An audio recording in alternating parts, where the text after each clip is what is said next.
In Salesforce with the search feature, look for App Manager. Select New Connected App. You will need to name your app as well as fill out the API name, contact email, and phone.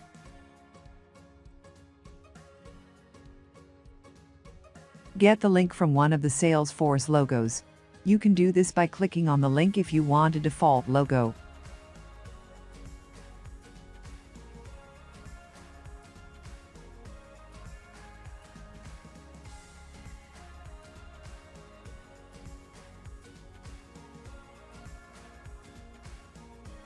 Click Enable OAuth Settings. Add your callback URL and select your scopes.